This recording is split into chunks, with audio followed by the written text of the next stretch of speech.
Assalamualaikum warahmatullahi wabarakatuh. Salam damai sejahtera untuk kita semuanya. Om Swastiastu, Namo Buddhaya, salam kebajikan, Rahayu. Merdeka! Terima kasih rekan-rekan pers atas kehadirannya di kantor DPP PD Perjuangan. Jujur kami kaget begitu banyak teman-teman pers yang hadir di sini. Di mana pada hari ini sebagai partai politik yang memiliki rekam jejak sejarah yang sangat panjang dan memiliki roh ideologis sejak perjuangan Bung Karno mendirikan PNI pada tahun 1927, hari ini kami berdialog dengan Mas Gibran. Ya, dialog ini merupakan hal yang rutin.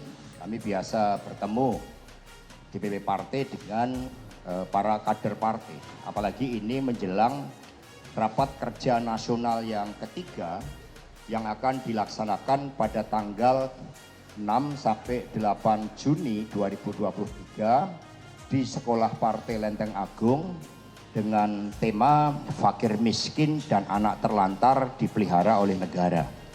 Sehingga terkait dengan kebijakan kemiskinan, pengentasan kemiskinan, keberpihakan pada wong cilik, maka kami juga masukkan agenda hari ini dalam pertemuan dengan Mas Gibran.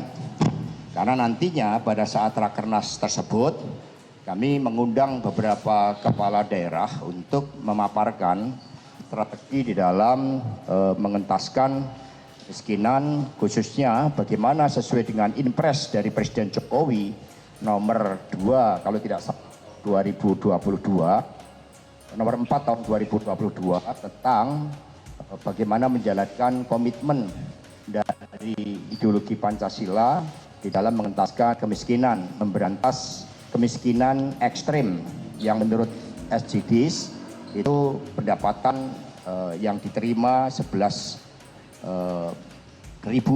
per hari. Nah, sehingga tadi kami juga banyak berdialog dengan Mas Gibran. Bahkan nanti bersama dengan Wali Kota Surabaya, Semarang, Mas Gibran, Pak RI, Ibu Ita, itu nanti juga akan diminta untuk memaparkan strategi-strategi mencapai kemiskinan 0% tersebut. Sehingga Kota Surakarta, Kota Surabaya, Kota Semarang, dan beberapa wilayah perjuangan akan menjadi pilot project di dalam menjabarkan ideologi partai untuk mengentaskan kemiskinan ekstrim tersebut. Nah, di luar itu kami juga membahas berbagai dialektika terkait dengan pemilu tahun 2024.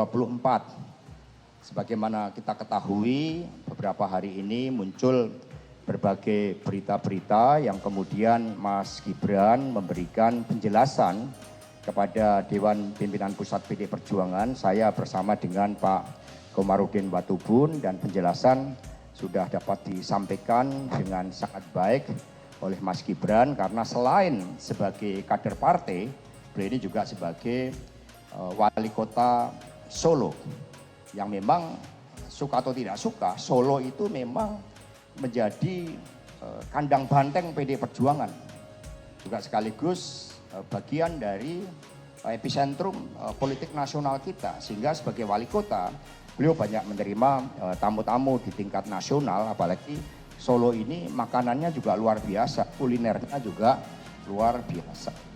Sama Mas Gibran, bagaimana Surabaya pun kalau minggu pagi banyak yang sarapan di Solo karena infrastrukturnya yang begitu bagus. Dan tadi kami jelaskan pesan-pesan dari Ibu Megawati Soekarno Putri kepada Mas Gibran bahwa berpolitik itu membangun peradaban, bahwa berpolitik itu merawat pertiwi, bahwa berpolitik itu juga harus mewaspadai berbagai manuver politik, karena tujuan politik itu adalah bergerak ke bawah. Jadi memberdayakan rakyat turun ke bawah bersama rakyat, dan kita tahu bahwa 2024 itu memang mendorong seluruh dinamika politik itu sangat tinggi, sehingga semua harus waspada. Sehingga tadi saya sampaikan atas pesan dari Ibu Megawati Soekarno Putri ilmu kepemimpinan dan juga ilmu perjuangan dari Ibu Megawati Soekarno Putri kepada Mas Gibran. Nah, nanti biar Pak Komarudin Watubun yang memberikan penjelasan dan setelah itu nanti dilanjutkan oleh Mas Gibran. Prinsipnya ini adalah pertemuan antara DPP Partai dengan kader-kader partai untuk berdialog dan meluruskan berbagai hal yang seringkali apa yang diberitakan dengan kenyataan itu berbeda. Karena begitu banyak kepentingan-kepentingan yang bermain, begitu banyak framing yang coba dimainkan. Dan penjelasan dari Mas Gibran sangat komprehensif. Karena itulah selanjutnya kepada Pak Komarudin Watubun kami persilakan. Baik, terima kasih Pak Sekjen, teman-teman semua. Jadi seperti beberapa waktu akhir ini ada simpang siur berita di media dan menjadi trending topik.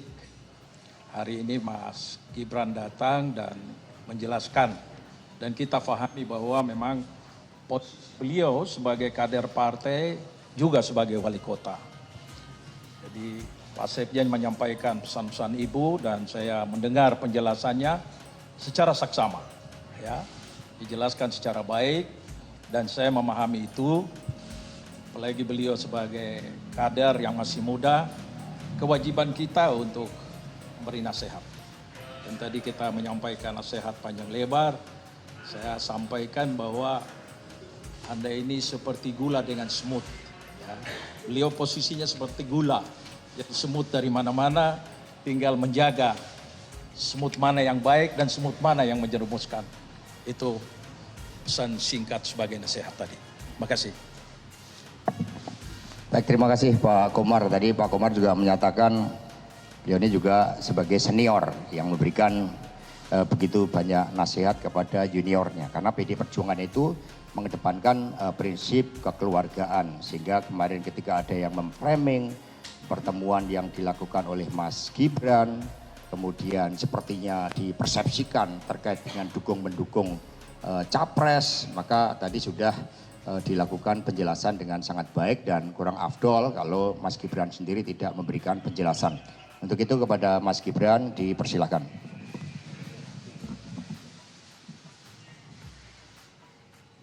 Assalamualaikum warahmatullahi wabarakatuh. Teman-teman media yang saya hormati, Pak Hasto, Pak Komar. Terima kasih sekali. Pagi hari ini saya sudah diterima di kantor DPP PDI Perjuangan. Hari ini saya sudah mendapat banyak sekali masukan, nasihat. Saya juga sudah menjelaskan kronologi dari A sampai Z terkait pertemuan kemarin. Dan alhamdulillah beliau-beliau dapat memahami itu.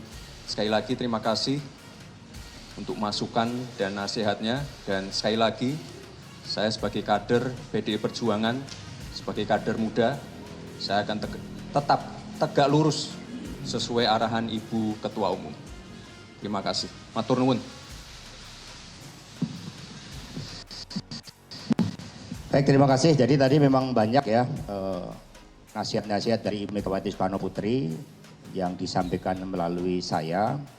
Ya, termasuk bagaimana di dalam pemilu ini banyak yang melakukan dansa-dansa politik. Sehingga kita harus kokoh sebagai kader partai, karena itulah fokus kita saat ini menjalankan perintah dari Ibu Megawati Soekarno Putri, di mana pada tanggal 21 April ketika beliau mengumumkan Bapak Ganjar Pranowo sebagai calon presiden, dan itu merupakan hasil perenungan yang mendalam, kontemplasi, hasil dialog dengan para tokoh-tokoh nasional, dengan Presiden Jokowi, termasuk dengan internal partai, Mas Prananda Prabowo, Mbak Puan Maharani, maka semuanya wajib bergerak serentak turun ke bawah dan kemudian untuk memenangkan pemilu 2024, baik pemilu presiden dengan Pak Ganjar sebagai calon presiden maupun pemilu legislatif. Dan tadi Mas Gibran juga sudah menyatakan ya komitmennya di kader partai untuk menjalankan hal-hal yang menjadi kebijakan dari Dewan Pimpinan Pusat PD Perjuangan dan yang menjadi instruksi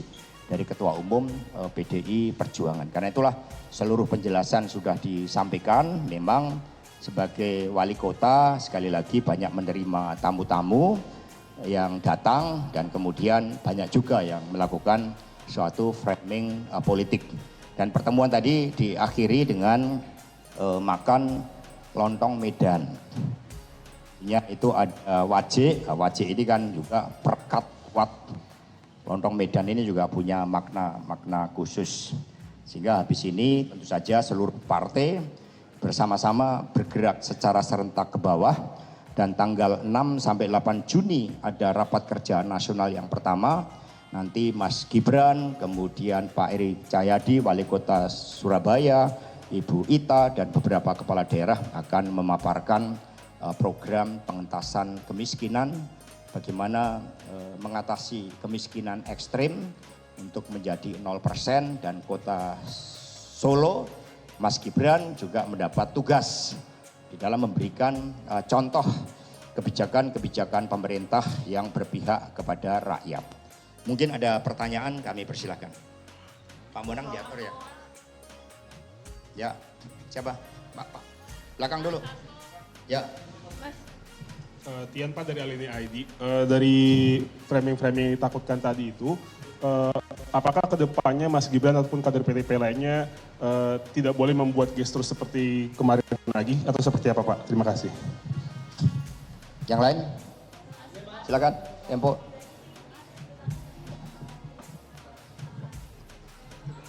Cek. Ya, satu lagi.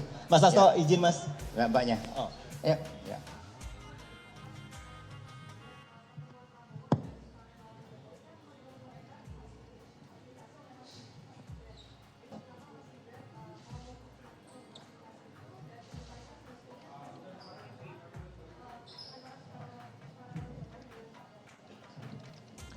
Baik, terima kasih. Jadi yang pertanyaan-pertanyaan wartawan tadi juga sebagian sudah saya tanyakan juga, Pak Komar tanyakan juga, sehingga saya wakili untuk dijawab.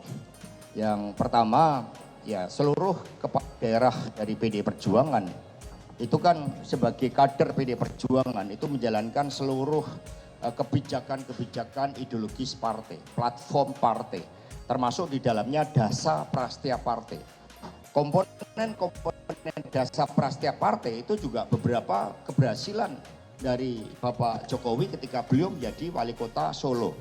Sehingga ini menjadi platform yang harus dijalankan oleh kepala daerah. Itu tugas sebagai kader partai. Sebagai kepala daerah tentu saja menjadi pemimpin dari seluruh rakyat yang dipimpinnya. Karena pemilu ini hanya menjadi cara didukung oleh PD Perjuangan. Dan kemudian setelah terpilih harus menghasilkan suatu kebijakan bagi kepentingan seluruh rakyat di wilayah di mana para kepala daerah itu memimpin. Karena itulah sebagai kepala daerah itu juga menerima tamu-tamu dari partai yang berbeda, dari kalangan masyarakat yang berbeda, bahkan tamu-tamu internasional semua diterima dengan sangat baik. Cuma dengan berbagai kejadian-kejadian terakhir tadi, kemudian kami berdiskusi, oh kalau gitu nanti kalau ada tamu-tamu ya akan diterima secara resmi di kantor di mana kepala daerah tersebut bertugas, baik di kantor wali kota maupun di kantor kabupaten. Sehingga segala sesuatunya itu memang berkaitan dengan kemajuan wilayah yang dipimpinnya. Kemudian yang kedua terkait dengan pertemuan yang kemudian dipersepsikan sepertinya Mas Gibran memberikan dukungan kepada relawan untuk memberikan dukungan kepada capres tertentu, maka Mas Gibran tadi juga menegaskan bahwa sebagai kader partai, Mas Gibran ini juga